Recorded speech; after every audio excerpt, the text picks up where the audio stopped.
May all beings be happy. May all beings be healthy. May all beings be free from harm. May all beings love life. May all beings awaken.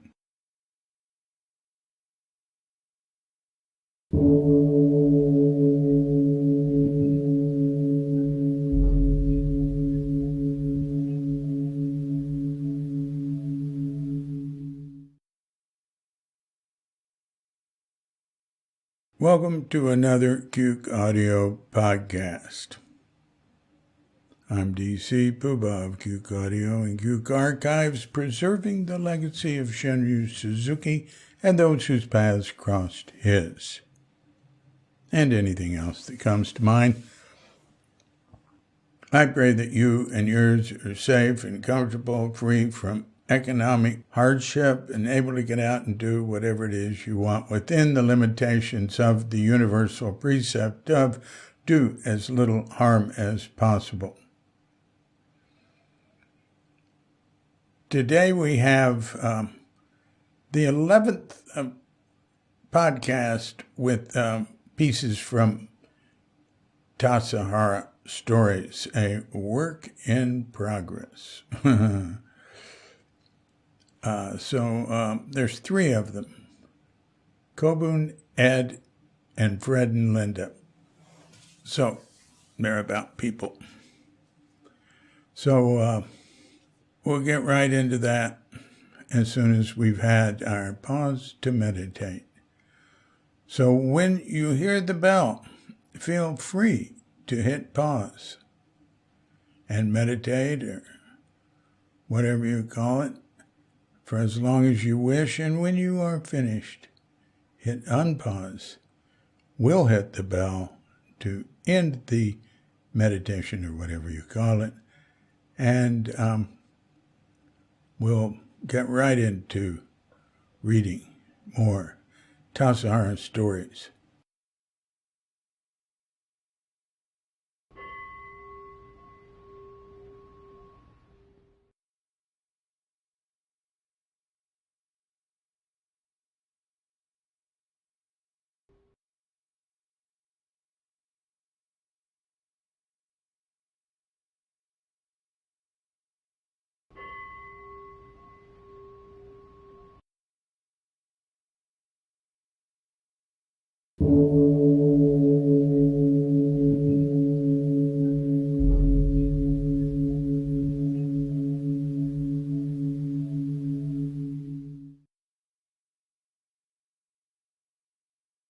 Kobun. While looking through Graham Petchy's photo album of the Great Root Monastery Eheji, he pointed out Kobun Chino as a monk assigned to watch over him. It's interesting to hear Graham talk about Kobun back then in the early 60s, because it's not the Kobun we knew in the States. Graham says Kobun rode him and Philip Wilson hard, would chastise them for the tiniest infractions. Graham says Kobun was the perfect monk, the epitome of Japanese militaristic Zen. Wow. Not at all so here in the States. I guess our hippie magic worked on him like it seems to have on Shunryu Suzuki, whose children describe him as strict, severe, and distant. I first saw Kobun at the top of the stone steps by the big old oak tree when he arrived at Tassajara in June 1967, wide-eyed, eager, and in a new element. Bob Halpern and I took him around and pestered him till late at night, asking him about everything we could think of. He had a yellow robe, so we thought he must be completely enlightened. When? Where? What was it like?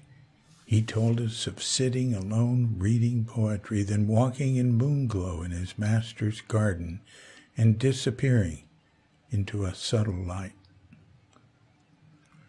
Kobun had been brought over to be a priest for the Los Altos Haiku Zendo, But we needed him more at Tassajara, which hadn't been on the horizon when he was invited. Kobun was a wonderful addition to our fledgling Soto Zen Buddhist monastery. His English was adequate from the first. He taught us a lot quickly, and language wasn't a problem. He fine-tuned the services, was an exemplar on how to chant, hit the bells, and use the orioki bowls and cloths for formal meals in the zendo.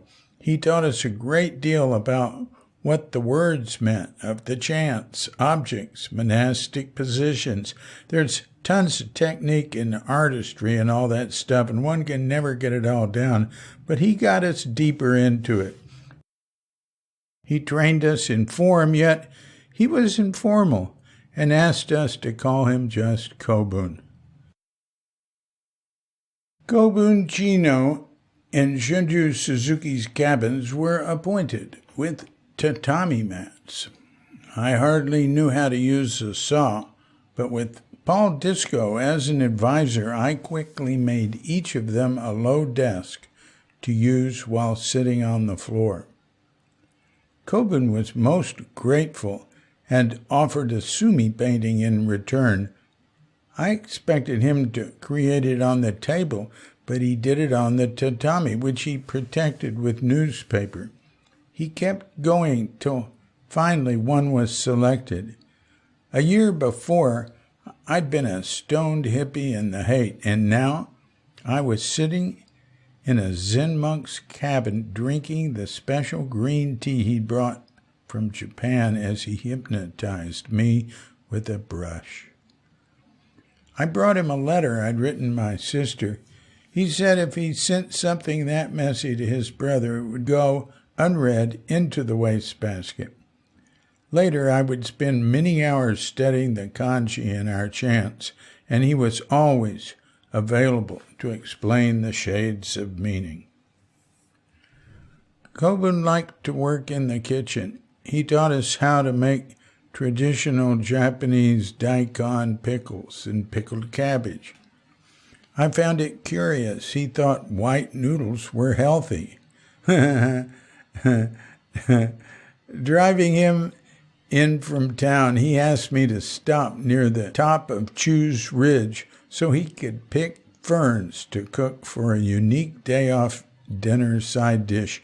He gathered mushrooms from the woods and prepared them as his mother had.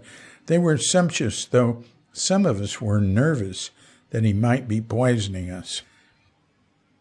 Envisioning a zendo full of lifeless bodies fallen over their bowls, strewn down the aisles, out the door on the path, I suggested we needed someone to be the official taster and offered to sacrifice myself in that role.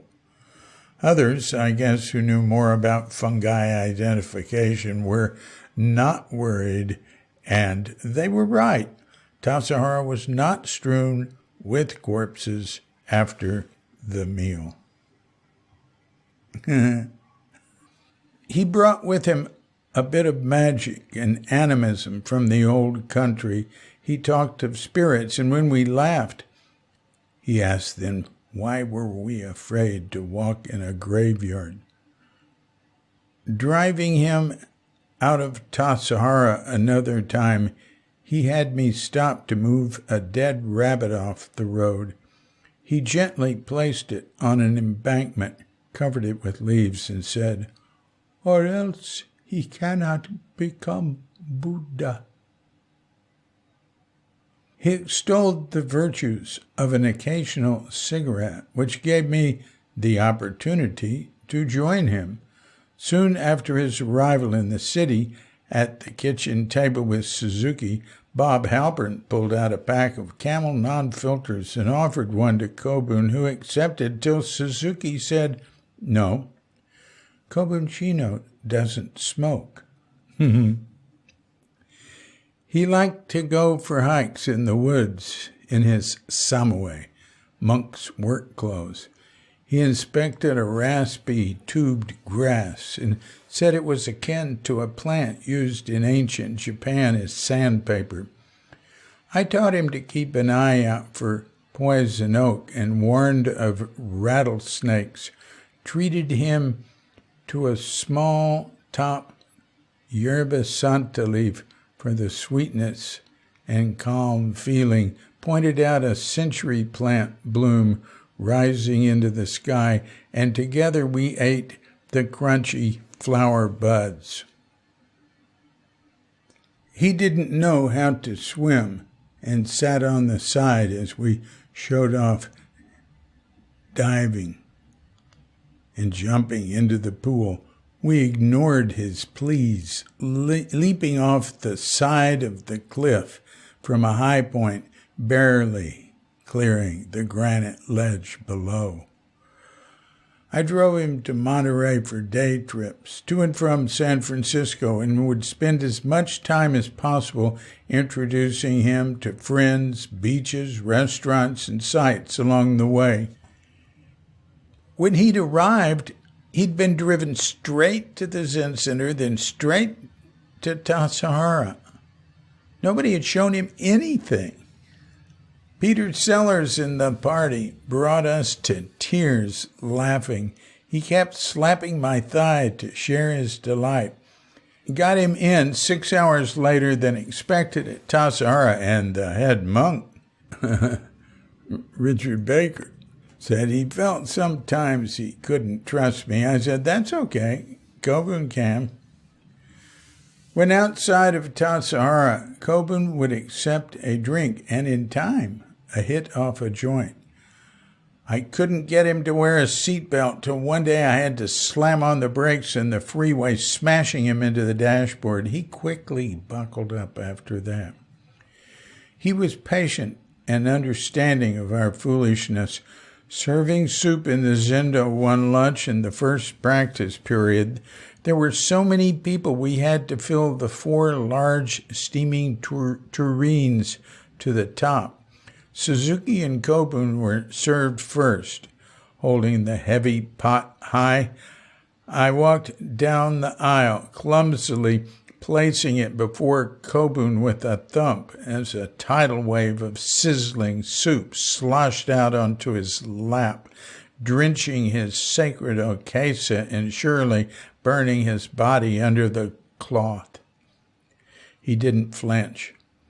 After the meal, I ran to his room to apologize and offer to clean his robes. He let me follow him to the creek. He took his kimono and kuromo apart, washed them, and his tablecloth-shaped okesa in the gently flowing water.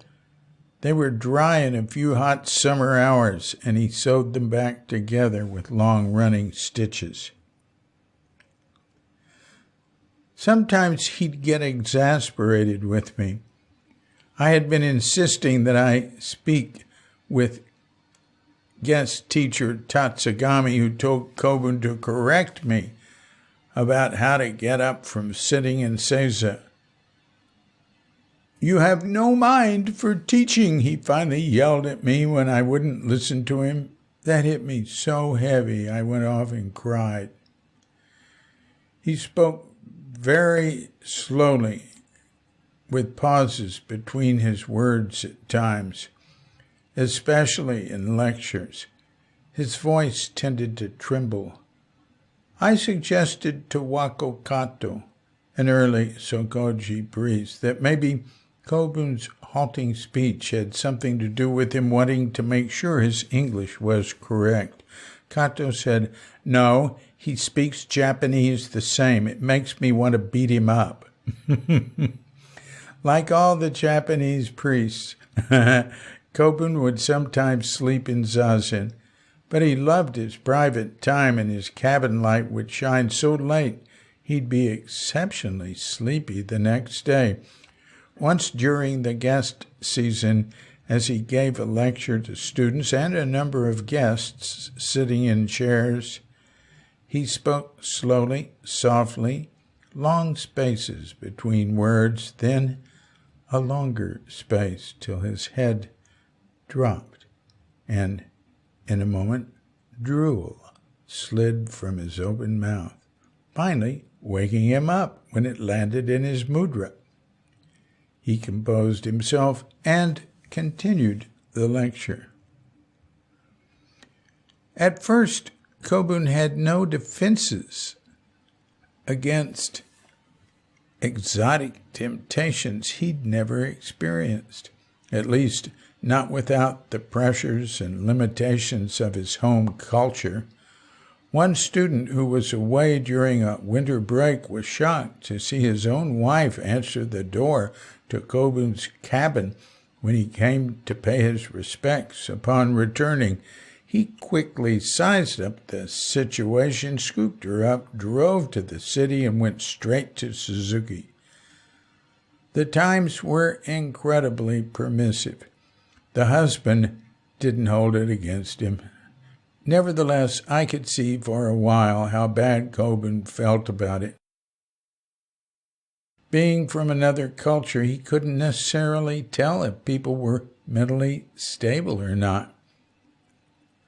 He had a brief encounter with an older woman, the sultry one who'd sold me pot the first time I was in the Sokoji Zen Center neighborhood.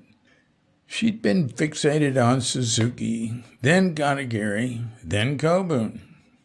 Something must have happened because one day she entered the Zendo nude during noon service, walked right by us students who were standing chanting. When the service was over, she stepped up on the altar, sat on a zafu in the center, and started giving a lecture until she was gently asked by Peter Schneider to stop and was escorted out. That was the beginning of a period when Kobun refused to leave his cabin. It went on for a long time, over a month or so, I recall. I'd go talk to him. He'd stay in his sleeping bag and barely respond at all. I suggested we take him to a doctor. He replied, "No doctor can treat this illness. I am the victim of evil desire." One day, while carrying the stick, I walked out of the Zendo to Kobun's cabin and knocked. Kobun answered the door. I gently tapped him on the shoulder. He gashoed with me, and I returned to the Zendo. Bob told me that he'd helped Suzuki send a subtle message to Kobun by working on a rock garden outside his door. Kobun agreed to go to the baths with Suzuki. A Volkswagen was driven up the path to near their cabins. They both got in and were chauffeured to the bridge to the baths. Later, they were driven back. Finally, one day, Kobun got up, went to the Zendo, and the era of the cabin hermit was over.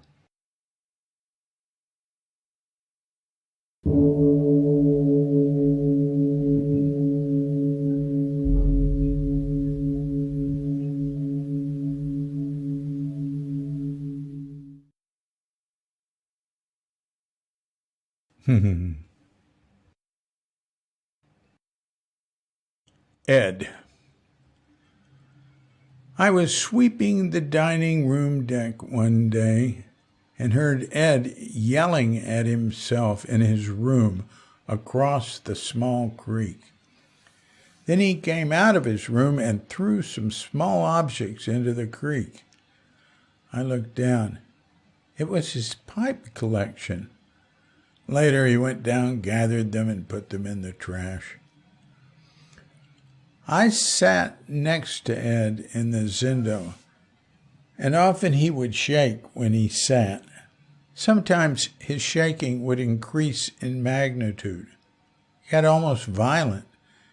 At times like that, he'd thrash about like in a hurricane.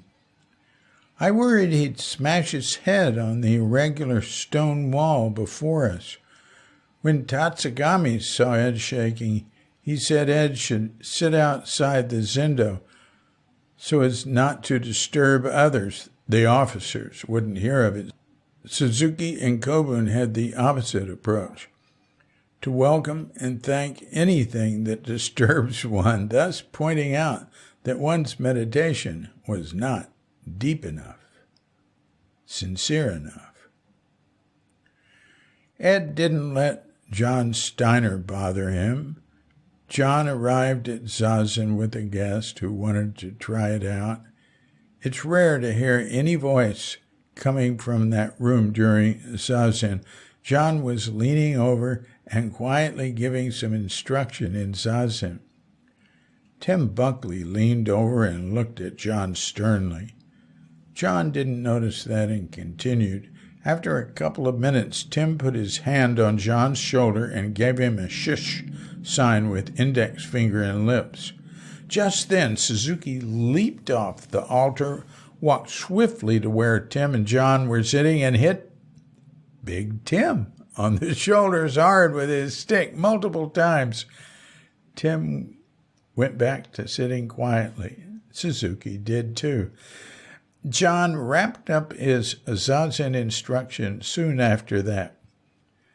Again, the message was to welcome what disturbs one's meditation.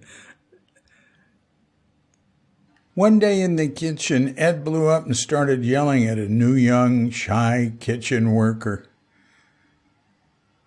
Then he went outside, sat on a bench, put his head in his hands, and sat there looking miserable for a long time.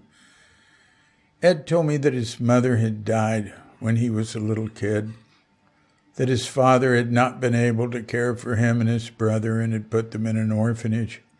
Then he and his brother were separated. His father eventually got remarried and took the boys back. Ed told me that while crying and said he'd never recovered from the trauma of losing his parents and his brother at such a young age. He seemed to have found a good way to deal with that pain, service. Ed was always giving, and not just with the meals and bread. He'd put together a small gift for someone whom he saw suffering and wrap it artfully. He was sensitive and compassionate with others. I realized he was someone who could feel their pain, whereas I would tend not to notice it. He gave to the mini garden outside his room, tended to plants and stone with loving care. One day when he was having a particularly hard time, Suzuki came over and planted a stone by Ed's door that he knew Ed had admired. Kobun Chino and I stood on the road above, looking down on Ed, still with his head in his hands. I said maybe one of us, preferably him, should maybe go down and sit with him. Kobun said probably best to leave him alone now. Then he sighed and said, "In the 800-year history of Eiheiji Monastery, no monk has suffered as much as Ed Brown."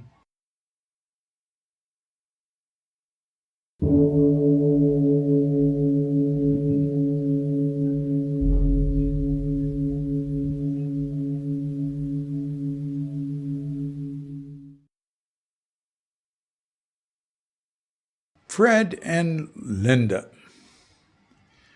After my first trip to Tassajara, I made a point to keep quiet around Fred Tuttle, the old Forest Service ranger who'd helped us with the phone line on my first trip in. He'd asked Silas not to bring me along the next day because I was too high energy for him. In time, he got more comfortable with me. I'd visit him on the way out of Tassajara at his lookout atop Chew's Ridge at 5,000 feet. A 360-degree panorama of mountains and valleys. On a clear day, I could see the Pacific and farmland in the Salinas Valley. He said he used to be able to see the Sierras several hundred miles away. before smog was everywhere, even if we didn't notice it over short distances. I visited Fred and wife Linda at their trailer in Kashawa, a small settlement with more trailers than houses not far from Jamesburg. She was a retired lookout and notable character from Big Sur who had taken in a penniless Henry Miller when he first showed up there in 1944. She took a book from her shelf, Big Sur and the Oranges of Hieronymus Bosch, turned back the cover to expose the great author's penned to Linda Sargent, who saved my life. He lived with her a while in a log cabin that Bill and Lolly Fassett later bought and turned into the landmark restaurant Nepenthe. Linda was a novelist, too, and said that she and Henry spent their time typing or arguing. Fred and Linda had gotten to know each other through communicating from their Big Sur and Chews Ridge lookouts. After some years, they decided to get married, even though they hadn't met in person. Once, when Fred drove in to visit, we walked up the road to the cold water springs. Easy to find them, bulging greenery and water dripping onto the road, pipes running under the road to a cement tank with a pipe that runs in the small creek by the road into Tassajara.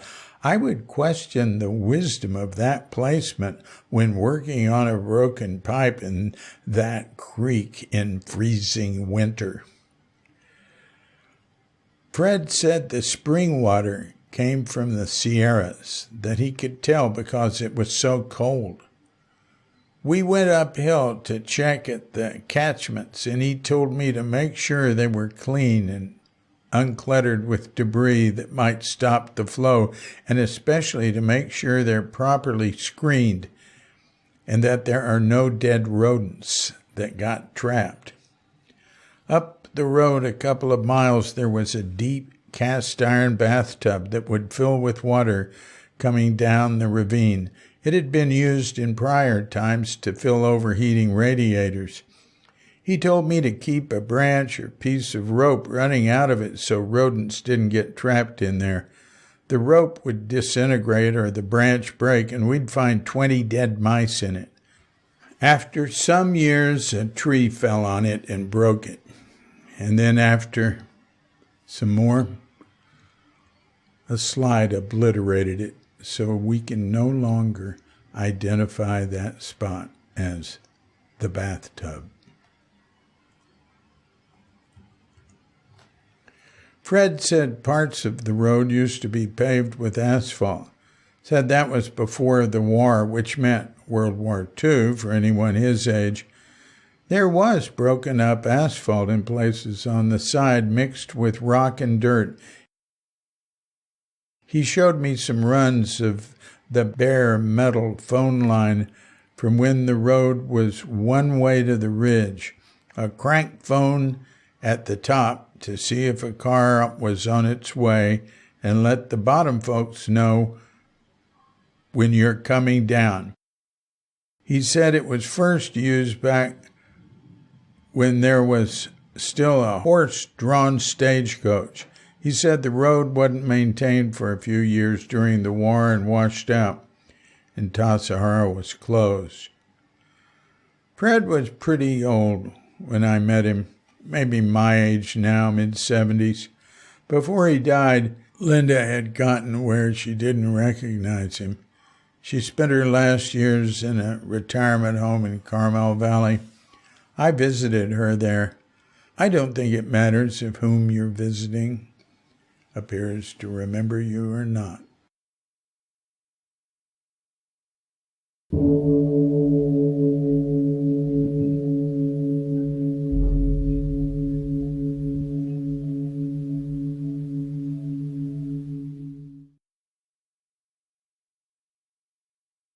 So that's 3 more pieces from A Work in Progress, Tassajara Stories.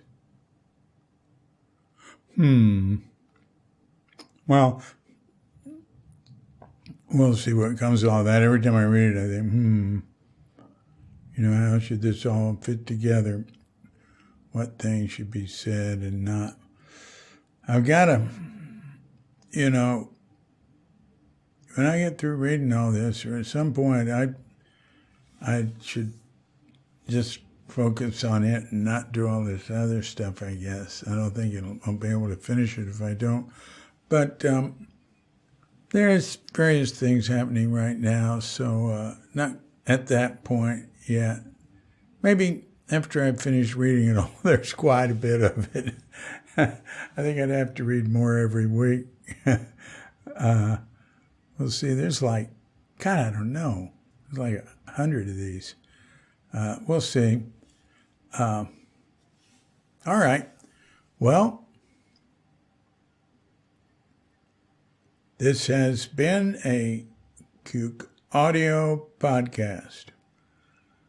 I'm DC Poobah of Kook Audio and Kook Archives, coming to you from sleepy Sanur with Dogette Bandita, Feline Cuchita, and dear lovely Katrinka.